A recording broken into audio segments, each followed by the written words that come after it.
Hey, what's up? And thank you for joining me tonight. It is a beautiful Monday evening tonight. If you are here, then you know exactly why we're here. We're here because Aden just finished MotoAmerica round number 9 in Alabama, and we're here to recap with Aden how the race went and what else might be going on with Aden here on moving forward immediately in the next couple of days to weeks.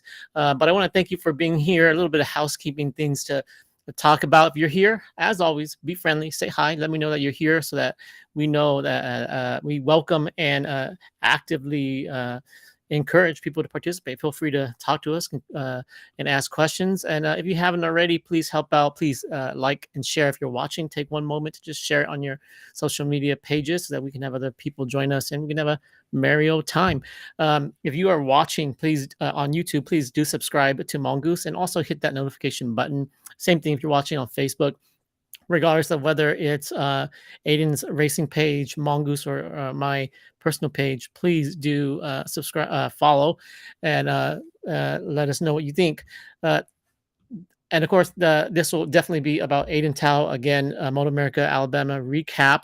我就朋友多做个车多学Aden mono 我把的应当的人我都学的人学地不得太人家得但是你或是早路在寻找是 you're waking up in Southeast Asia but 有的人要到你学背了 hey 上的路古堡这个古堡的你都古学的你以上的忙的古迹古迹还有忙好像你还有没干的古迹古带路没干都是呢 so 那时候 okay so without further ado Aden how are you I'm doing good, Long. How about you? I'm doing very good. A blessed Monday night. Thank you so much for joining me. It's always a pleasure being here with you, having your Of course. insights on your uh, uh, your your racing endeavors and what's going on. So we just finished round 9, the last round of Moto America. Any initial thoughts? Yeah, so as every racer would always say, we could have always done better. But I feel throughout this weekend, it was the last round of Moto America. Sad to say, I feel like even though we could have done better, positioning wise, we did, we did pretty good as a team out there. And I know we'll run through some of that, but overall, it was a great weekend over there. As a person watching at home, I thought you guys did an exceptional job. There's a lot more to racing than what people know. It is Aden Thao, but it's Aden Thao's racing team too. And there's a lot of moving parts. In hindsight, looking back, I think Cali Shine put up that, all together at all riders count together, there's about 35 to 40 of you guys. And Yep. being sixth place is an awesome place to sit. Cali Shine is a relatively small racing team, but Cali Shine works extremely hard, and you guys have great engineers and staff behind you. And in retrospect, from a Hmong perspective, you ain't bought there. Hmong your name Joe, them Hmong your name may Hmong more banks when you don't number dollar, it's like your number elo. You know what? It's actually really, really high.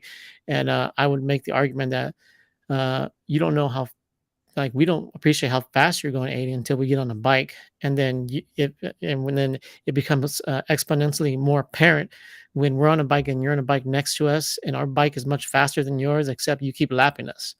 And so I thank you for all that you do in the community, and I think the people that know the racing world know what great things you are doing. We have friends here saying Chia Levitt Yang says hello. Hi, Chia. And then we've got Michelle Vu saying, hey, great season. And then we've also got Anthony Tu Ya Aden My Nia Wan.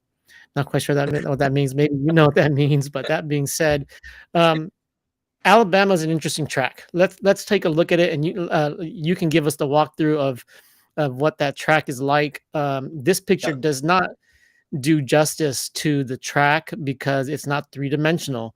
Yeah. And so obviously race starts here. Can you walk us through this track? You can't see where it goes. So Aden, we're watching the video as you guys are racing. I mean, this track more so than any track, in my opinion, from what I'm seeing, maybe Laguna, but this track seems like on camera, this at least it looks like there's up and down everywhere. Oh Can you yeah. the track? Yeah, I would say this is definitely one of my more favorite tracks of the MotoAmerica circuit. Because there's a lot of ups and downs, like you were mentioning. If you do watch the footage of our qualifying, you could tell that it's non-stop going up and down. The corners are really long, and I'll get more into that in a second here. But start the race where a checkered flag is on the front straight, going into turn one right here. It doesn't really give the track any justice, but turn one is a very left-hander, and then turn two, turn three is a very, very fast hander that goes back up into turn four, down into turn 5 and 6. So Now I saw a lot of people superbike across all the classes. People kept on falling left and right at turn 2. What is it about turn 2? it could be a very tricky one, because from turn 1 all the way downhill, it's very, very fast downhill as well. Another spot where a crash and go down is, I believe, turn 5 is the left-hander, turn 5 or 6. It could be very tricky because it's a very fast right-hand one. The second you get into turn 1, you drop at least 20 to 30 feet of hill, and then you have to finish your braking. You have to finish your downshifting in a very short amount of to make turn 2. And turn 2 and turn 3, as you can look at the map, it's a very downhill right-hander. So Barber could definitely be one of the more tricky tracks for, just because of the elevation changes.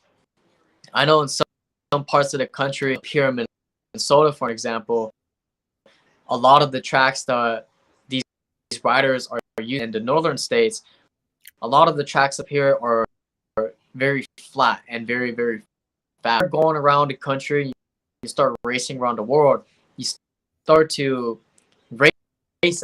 You don't have any, you don't have any experience riding in, especially where you have tons of uphill, downhill, camber turns. Riders that could be very, very new to them. On when the commentators were talking about it, so the most common and most notable thing that I kept on hearing them say is Charlotte's Web. What is Charlotte's Web on this track? So Charlotte's Web, I believe that's turn 5. It's a very, very, very fast. I believe 5 and 6. Barber is very notorious, known for having a lot of animal statues out there.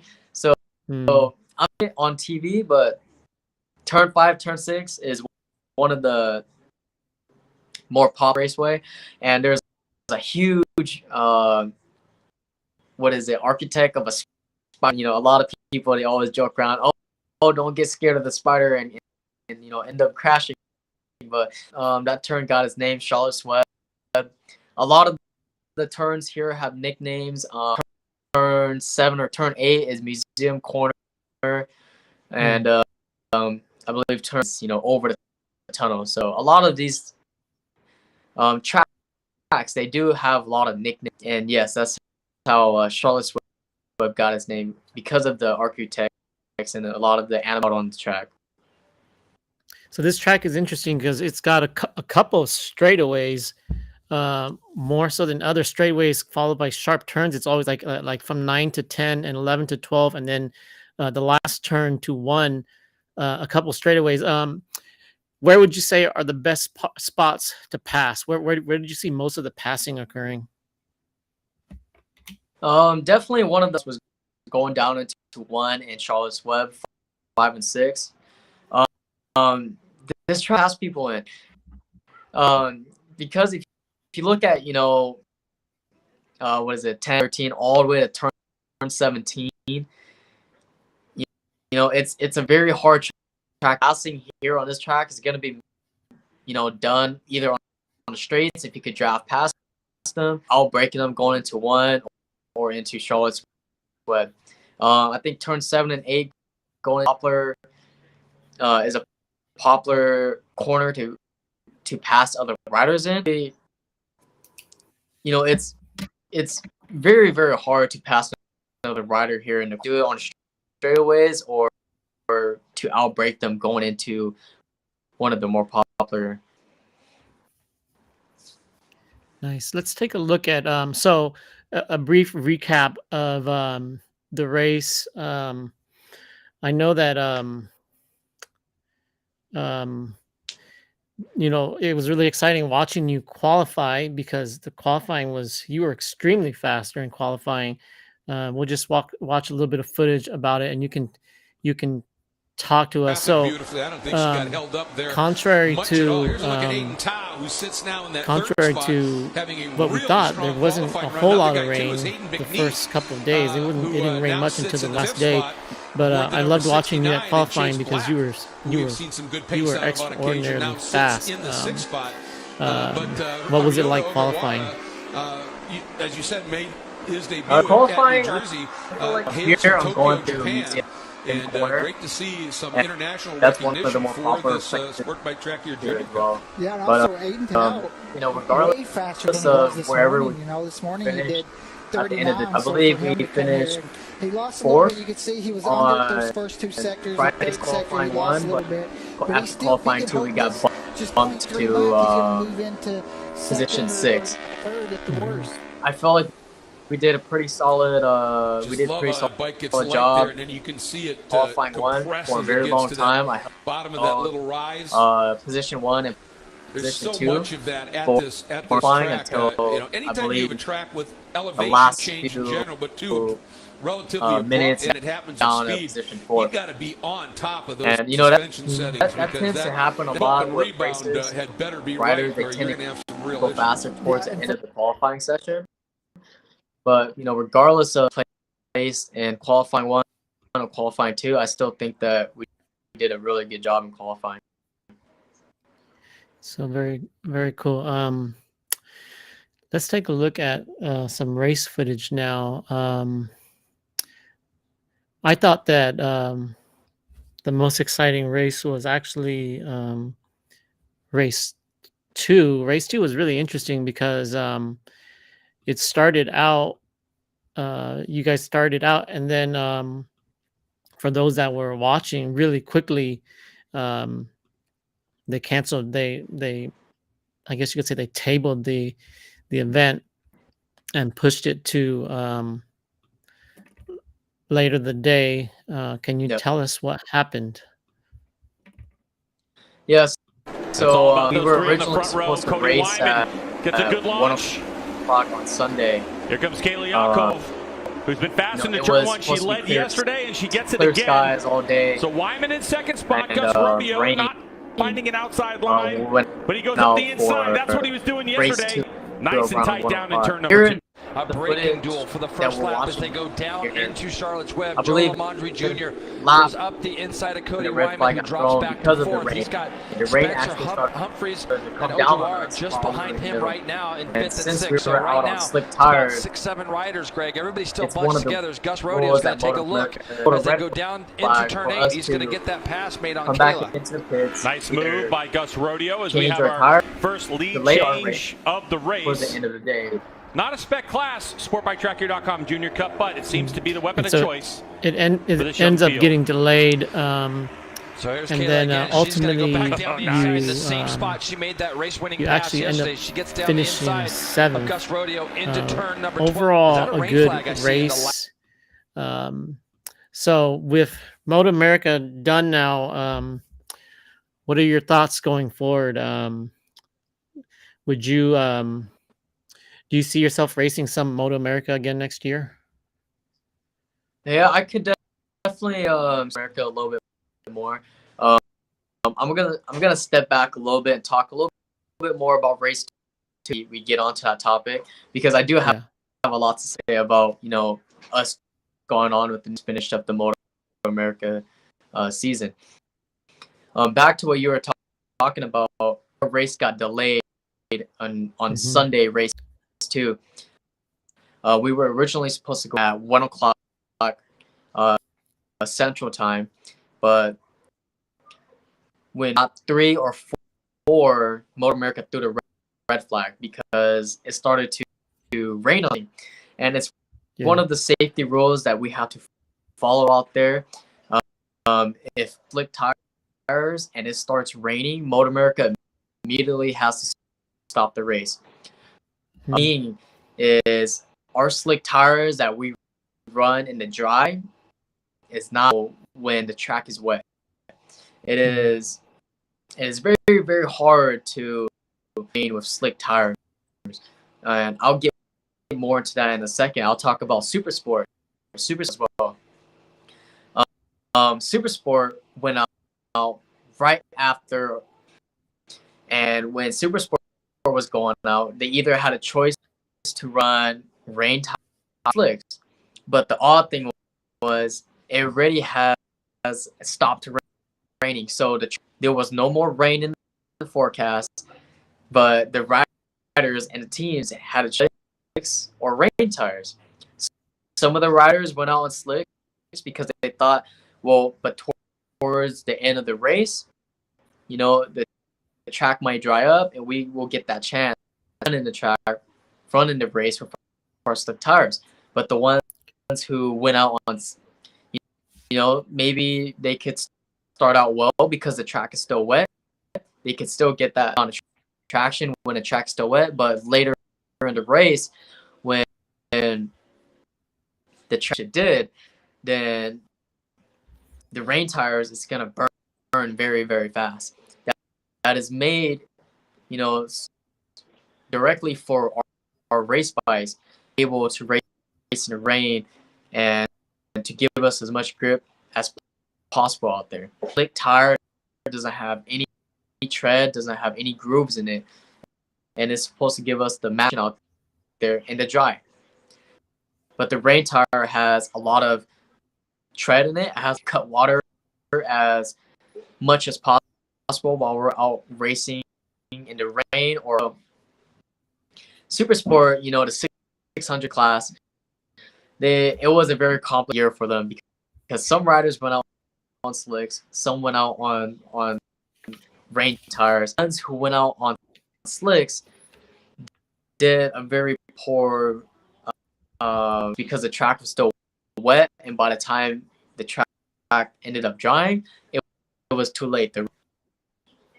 That's something that us, not us racers, but a decision about, do we run slicks or do we run rain tires in those kind of situations? Those decisions come down to us as a team, and we're put in that situation. They held our race till the end of the day, and by that time, the track was already dry and there was no more rain in the forecast. So, rare that we run into situations like that where the track is still wet and the sun is there's no more rain in the forecast, and we're up racing in 5 minutes. What do we do? I've had that situation before at Barber when we raced the Weird, but those are the kind of situations that you gotta be ready and be prepared for. On to plans for next year. Was that the question, Long? Yeah. Hey, Aiden, got a question for you. So, when you guys, so how long does it take you guys to change from from a slick to like a rain tire to make that whole tire swap? It doesn't take long. Usually when us racers, we know that there's gonna be rain later on in the day, and we might run into that situation. We put on a different set of tires just in case for that moment. All the teams had a different set of wheels that already had the rain tires on. Do a swap, and a swap of tires could take 30 seconds. Teams are really good at at what they're doing. The mechanics, the chief crew, they're really good at just changing tires and in quick situation like that. So it doesn't take long. We're going out racing in say 3 minutes. My team could turn on they could take off my slicks and they could put on the rain tire and send me out racing. But for those that don't have a team, for those that doesn't have enough team members to do all that kind of work, then it gets very, very, very tough. Of racers out there that does not have a team to help them with those kind of situations. So it does become very hard for those kind of racers. When you guys switch from Talk of the Devil in teams, here's Chris saying hi. So I'm trying to get Chris to come join us online, but I don't know if he can get that all together. Oh, okay. Well, Chris told me that he's on his way home, about to land. So Chris is not going to join us, obviously, but Chris says hi. We'll see Chris in a little bit, actually. So when you guys change tires, do you just swap and it's the equivalent, or is it more optimal to swap and then like switch gears, settings and whatnot? Yeah. So there's definitely a lot more than just switching tires.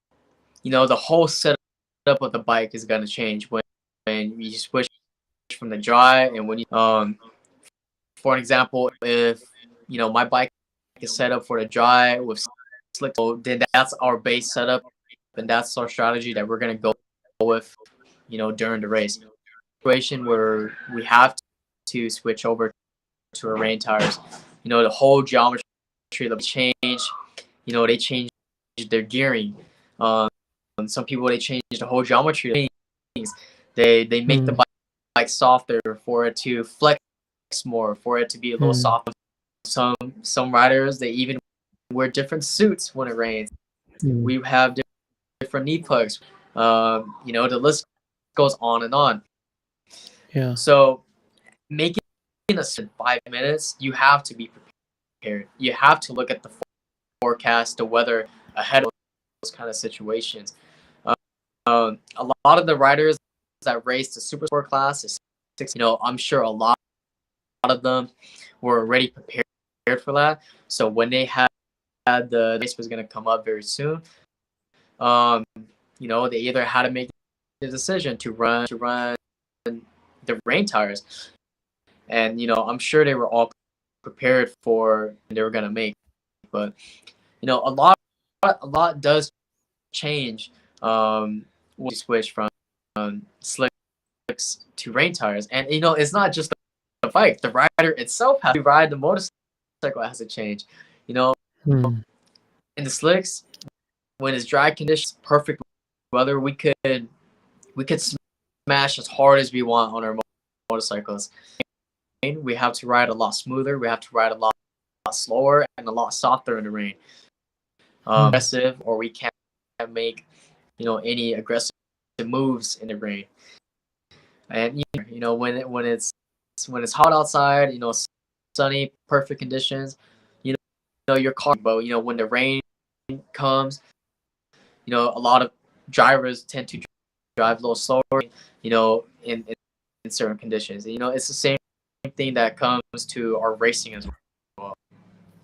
So quick question regarding, this is like a just knee-jerk reaction question to you. Your bike, would you rather ride it dry or wet? Personally, I could go either way. I think for me, a rider in the rain. I think that's definitely a strong suit that I have. A lot of my competitors, they're great in all conditions. And when we did the New Jersey, you can really tell who's good and who's not as confident as Rainy. We know Caleb being one of them. It shows who's strong in the rain and who's strong in the dry when it really does come to a wet race. You'll see riders that you'd never seen the front pack of a dry race, and MotoAmerica declares it's a rain race. You might see that racer up in the. So it just really depends. Me personally, I really don't care if it rains. I feel like I'm confident enough to race in the rain and to compete in the rain. But it changed much of the racer of who I am. All right. So that moving forward, I've been in contact with Cali Shine. So, actually, no. Let's get to a question. He got a question here from one of the watchers. Do you have a suspension setting that's ready to go in the event of rain? Yes. So that's something that I have to my chief crew and my mechanic. My chief crew, he's the usually a team will have a pair of mechanics, two mechanics, my two mechanics, one suspension guy, one chief crew, and one electronic guy. So 5 or 6 team members always working with me every time I go out. If we did declare a wet race, then we always have a base setup of my bike. And how we get those base setup is, we train in those kind of conditions. We even run into those situations. We might go out to a track day. We might purposely go out there when it's raining just to go get those information in a wet race or rain race. But if we got that information from California, base geometry information in Alabama, Barber, where we work. So us as a team, we always have to sit what of our plan and to go out in what kind of conditions and what's for. And I say this all the time. Racing is not just about the actual team that is being put into it to make things happen. And a lot of times the team doesn't get enough recognition for the accomplishment. Since we're talking about that, so Cali Shine put up some recent pictures of your team.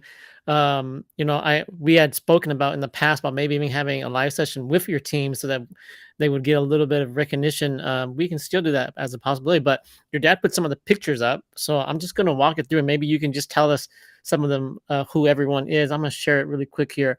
There's a lot of moving pieces to a team, from the people that hold the umbrella to the people Yep. behind the scenes. Can you just give us some of these people are in these pictures repeatedly, but can you just give us a brief through of who the people are in here? Yeah, so the two ladies, those are the umbrella. The two ladies there holding up the umbrellas. They're riders. And all of the people here are part of our team as well. So the two ladies there, those are the umbrella girls. Now, does And, everyone have an umbrella girl, or is that like completely optional, or are there people that don't have umbrella people in general? Yes, that is completely optional. Sometimes umbrella girl, we could always invite family or even the fans that want to come out to this. It's a completely optional option. Not every rider needs to have an umbrella. The gentleman on the right of the previous photo was one of on the right wearing the sunglasses. He's one of my Right here? mechanics, and yes, and the guy with the hat with no sunglasses, he is my technician, and I that plugs in to my ECU of my bike and make sure all the traction control, all of the wheelie control, all of the electronics. On the right side, wearing the Oakley's, the black hat. He's one of my chief crew and mechanic. Nice. Same people. Yep, same people. Okay, right here. Now you got to talk about this guy or these guys. And Darren Wiseman, he's in the back with the gray hat with the sunglasses, standing directly with mechanics. And Chris Daniels, he's on my right side with the glasses, with the beard. He's actually one of my mechanics and chief crew as well. Everyone here has a job, and we all work together as a team to make. And more on my right side, which is on the left side, one of my coaches that's been helping me since the day I started riding. He was actually one of my that taught me how to ride a motorcycle, that taught me the basics, and he was kind of supporting, and he's still coaching me to this day. So I'm very proud that he was able to one of my MotoAmerica races as well. Technical question, because I always see it, but now you're here, so you can answer for me. What is the generator doing to the bike right now? Just curious. Yeah, so whenever we're sitting out on the hot grid, as of right now in the pictures, right now is the time where we're gonna go racing and the bike is sitting on stands, and the bike has the tire warmers around the tires to produce heat for the tire warmers to keep our tires hot and ready for the race. So the generator is not for the bike; it's for the tire warmers. That makes sense. Yes. Same people. Very good. All right. I think, yeah. So we've made full circles on the pictures. So clearly, oh, what's this? So clearly, takes a lot more than what people think. It takes a lot, unfortunately, team members that was not shown in the pictures, but that does help me out there on the race weekends, and I say this over, and it's not just the rider. So the rider, it's not always the rider's fault, bike's fault. It's a team. If the bike isn't working great, then the rider do nothing. If the rider is an amazing rider, a very skilled, talented rider, machine, or the team to put them up there and on the top steps of the podium can never work. So that goes with every other sport. You best quarterback in the world, but if his team, if they can't keep that quarterback, and that team is not going to do as well. Same thing goes on with racing.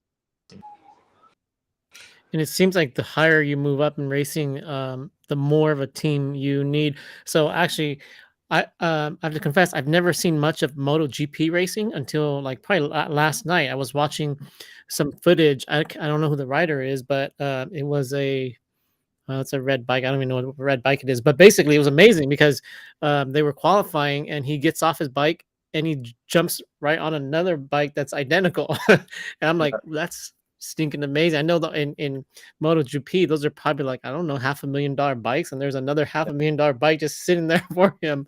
And so I can imagine, there's a great amount of work, and it really is an art. Like for example, I was watching the commentary on Cam Peterson, and Cam Peterson clearly won his race the other day, but he said in a comment to Hayden that his bike has never ridden so good before in his life.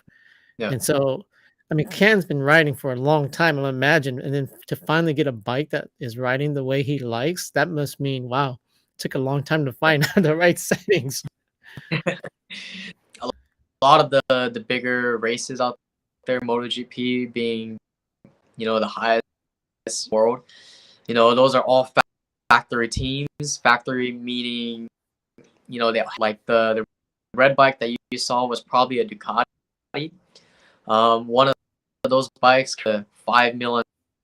So, sheesh. So him jumped $8 to $10 million of machinery right there. And if you watch MotoGP, one rider could have 20 team members helping one rider. So that's very insane to even think about, having 20 different team members help you. 20 people has to help one rider, and each of them has a job. And of him mentioning that, for however long motorcycles, for example, 10, 15 years like he's been racing motorcycles. I felt that good. And you know, that says a lot because the rider all of the information and feedback. If I go out on track and if I go out and ride a bike that I don't like, it's my job to come back and tell the team, hey, the bike isn't fast enough, it's not braking late enough, you know, or you know, if I can't come back and give that feedback to my team, there's no way the team's gonna know what kind of changes. So as a rider, you know, you have to learn how to communicate with your team. Being with Attack Performance Yamaha just this year, you know, I'm sure for him to work with a whole different team. And when I went to with a whole different team that, you know, knew very little to no English, new bike out there, brand new track, it was a big learning curve as well. And, you know, that's something all of us racers have to go through is, you know, the communication phase. For me, an example, when I needed something to be changed on a bike, I had to use Google Translate for my team too, because they only spoke Thai and I only spoke English. So the language barrier was very, and you know, that's something that all of us have to go through. If the rider cannot give that he needs, then the rider will never improve. It will never improve how he rides, how good the bike will ride, and you know, that's something that we all have to learn. And for said and done, you know, a lot of the riders, a lot of the, you know, less skilled can't even tell what the bike is doing.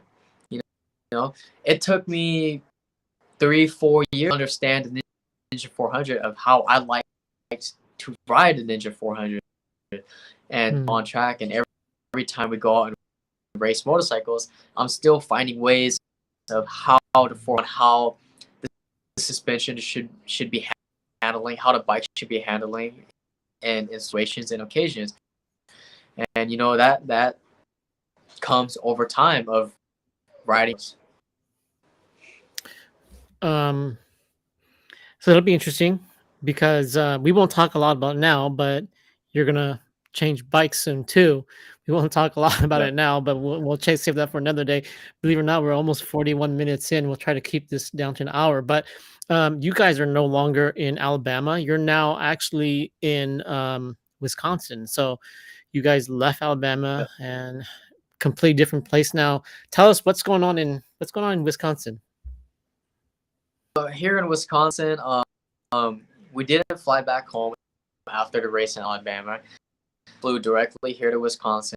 Right now, I am staying with family, but we do occasions coming up in Wisconsin. Friday, this upcoming Friday, and we'll have a meet and greet for a lot of the fans to come out to meet me. And for those who are watching that live in Wisconsin, I'll link a lot of the information here on my account and on Cali Shine Racing. On Saturday, the day right after, we'll be doing a free in Appleton, Wisconsin as well. And I'm very excited to go out to. I've done plenty and many events here in Minnesota, and I'm very a lot of my fans, a lot of my sponsors and supporters out in Wisconsin as well. Wisconsin was actually the state I was born in, and then when I was about to move back to California. So I'm very happy to see a lot of the fans coming out this weekend, this Friday and this Saturday, and Appleton and Wausau, Wisconsin. I did talk to a lot of the fans out in Green Bay as well, some Green Bay fans and some Milwaukee fans, you know, coming all Wisconsin. So I'm very excited about that. So it should be an interesting night. We've got there's going to be MC Randy Yang. There's going to be MC Maba, Cali Shine. They're all very popular people there. But then in terms of the artists, I'm gonna play a little clip of the two main artists that I'm familiar with. So the first one being Tuki. We'll get I told him, hey, I asked them if they wanted to be here. They both couldn't be here, but they're probably watching behind the scenes, or they'll probably watch this for sure. But I'm gonna give a little plug for those who want to see Tuki or Aden Thao. They're both very, very up and coming, very popular artists in the Hmong community. Tuki with his very, very sharp Hmong lyrics. He raps with such, I guess you could say, gravity. Pretty amazing what he raps about. But he recently, Tuki recently, he wrote a song. I think his most popular song is one called Beitaki, and it features another rapper and singer, Jer Lee from Michigan. And I'm going to show a little bit of the clip here, and we'll watch a little bit of it. So this, if you'd like to support Aden on Saturday, you'll also see Tuki, and you'll see Tuki and Lee Sang in this video, one that they filmed together. You'll see them immediately here. Let's do it. Yeah,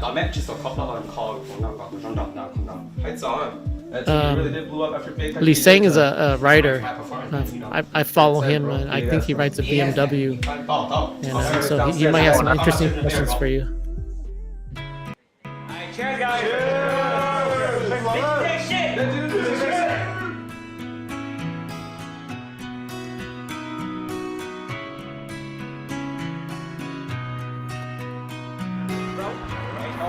Let's go.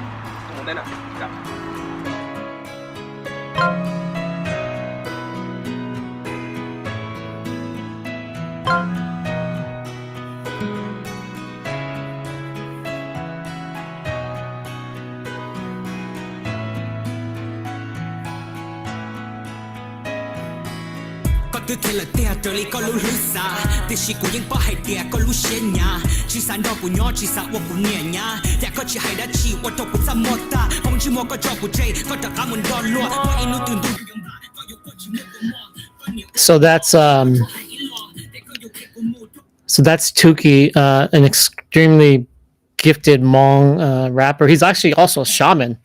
And so he's got a really interesting story. If anyone wants to know him a little closer, I did also do a live session with him a couple of months back. If you want to look for that, you can find it.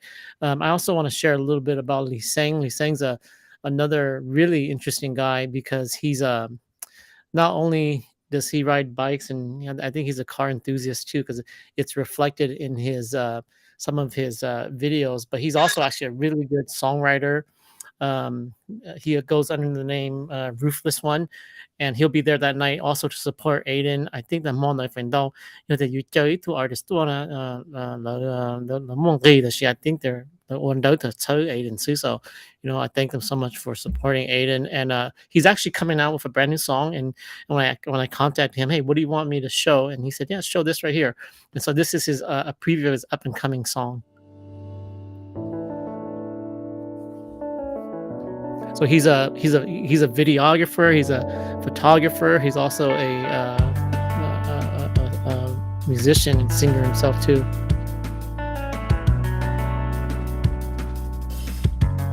And I think they're both from the Appleton area, Appleton, Green Bay area.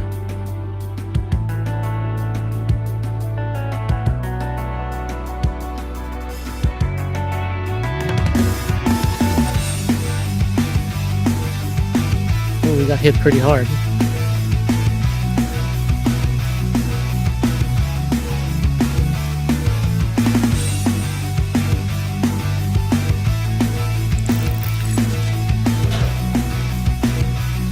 So Demo by Ruthless One coming out hopefully sooner than later.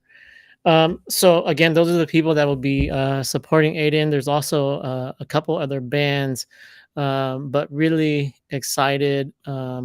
If you are free, then Aden Thao at Longjiang in Appleton on Saturday, October 1st from 6 p.m. till midnight. Completely free. You can come completely free, support Aden, support New Leaf Home Care, and of course, there's also going to be Toshiba Band. I'm not familiar with them, but I'm sure they're excellent. Also, okay, very good. Yeah, for those who are watching, come out if you guys are free. We'll have more information posted up on Cali Shine Racing. It's all free. Just come out if you guys are doing nothing or not busy. Just you get to listen to a lot of amazing artists that night. Come say hi. To me, there's artists there. Just kind of have a good time. And, I know there's gonna be a lot of people to meet everyone that will be there. Will be attending this weekend. One of the participants here said, I used to ride a ZX10R too. What is that? You know what that is? Yeah, so ZX10R is pretty much the oldest brother of Saki Ninja 400. Those are 1,000 cc's, and hopefully to move up to a ZX10. ZX10 is definitely one of my dream bikes. 10 before. I've raced the ZX10 before. I just haven't raced it professionally yet, but the ZX10 is a great platform, and one day, hopefully one day, news coming up about next year. So who knows? Might be in the ZX10 next year. So maybe so. We'll definitely keep everyone updated on that one. Have you lapped a ZX10R before on your 400 by any chance? Yes, I have. No one professional. Going. It's not all about who has the biggest bike out there, who has the most strongest bike. It all comes down to skill. You could have the smallest bike out there, just 250. You can have the smallest bike, but you could be lapping, ZX10s and R1s. It does not come down to who has the most horsepower. It really comes down to who has the, for those out there who are asking, having a faster rider. And we'll find out. We'll find out what next year, and the upcoming season next year. I know there's some rumors going around. Kawasaki or Honda, or we have not made a final decision on what we'll be racing next year. So I'm pretty excited myself, to really go out and explore new parts of the world. So I'm very excited, and we'll definitely keep all the fans updated more. Very good. So, fair to say that you would rather race a smaller bike that you're familiar with than a faster bike that you're not familiar with? In my case, yes. I would rather 100 for an example than a ZX6R or a R6 with that platform or that machine yet. Eventually, you will have to move up classes. Eventually, you will have to move up to the 600 class, super sport class, or 1,000 class, or the superbike class. Eventually, every race will have to move up. If I had a choice, no, of course I would not race a completely different. Like what Hmong people say, you're not, you don't understand the heart of that machine yet, or relationship with that machine yet. So you don't know how hard you could push that bike. You don't know how hard that bike can corner. You don't know how it behaves in my bike, for example. I know everything I do to it. I know how it's gonna handle in these turns. You understand your bike and that's something that you have to learn over time with, and that's something I'm super excited when we do eventually jump on a different platform as well. We've got a question here. Molly came to the show late. Good Lord, Molly, you got to come here on time. She says, can you introduce Aden again for us that came in late? Aden, do you want me to introduce you, or do you want to introduce yourself? I'll leave it up to you. go ahead, host. So go ahead. Okay, so I'll tell you all I know about, well, not all, but a lot that I know about Aden. Aden is one of the most charismatic young people that you'll ever meet. He's 18, but he talks like he's 35. He has a maturity of people a lot older than him and of his age. He's been racing since he's been 15. He's actually the first Hmong American professional international moto racer. He has raced in MotoAmerica since he was 15, 16. He's been professional. He became professional within a few months of actually racing. He recently finished MotoAmerica 2022 of 35 to 40 racers. He finished in the top 10 because he finished in actually number 6. He was just a few points shy of finishing 5th. Despite that, it's a great, huge step for Hmong people, and he's very up and coming. Has a lot of potential. I will not divulge into what's going to happen next in terms of his racing career because I'm going to leave that to him. But I can tell you that we've kind of touched upon it. If you want to know, then you might have to watch the previous videos. We will not discuss that tonight, but he's got a bright, extremely bright future. And I've said it over and over again on my live sessions that you want to watch Aden, especially well, too late now, but in MotoAmerica and the coverage that he's allowing us to give to the Hmong community, because he's very much in touch with his Hmong community. He loves the Hmong community. He does not have to do anything that he's doing with me now. He's doing it because he loves the Hmong community and he wants to build the cycle culture within the Hmong community. And if you watch everything that he does, he doesn't have to do any of it. A lot of other professionals don't do it, but he makes himself available so that the Hmong community can continue to grow. And so Aden next year will do some very international stuff that is yet to be formally announced. He probably will change bikes. He's currently racing a Kawasaki 400 Ninja, but next year I suspect that he's going to go to a bigger bike. Will it be a 600 class or will it be 1,000 class? We don't know. But that, in a nutshell, is who Aden is, and he rides right out of Fresno, Clovis area. Fresno City Hall claims him Fresno, but he's actually from Clovis. So yeah, and he's currently a student at Fresno State, and so he's not one of these guys who's just kind of doing one thing. He's multifaceted in everything that he does, and he's here, and he's going to do some great things in the community. Fair. Yeah, that was great. That was great. That's better than what I could have explained. I think you explained that amazingly, and I wouldn't put it any. And thank you so much for making me sound good. But that's definitely one of our plans as well.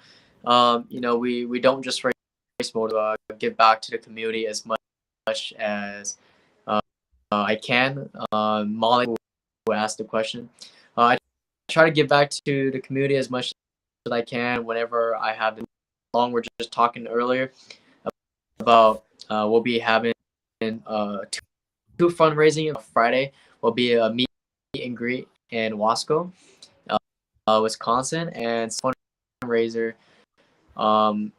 concert event in Appleton, Wisconsin. You could find those on Cali Shine Racing or here in Mongoose. As events are free.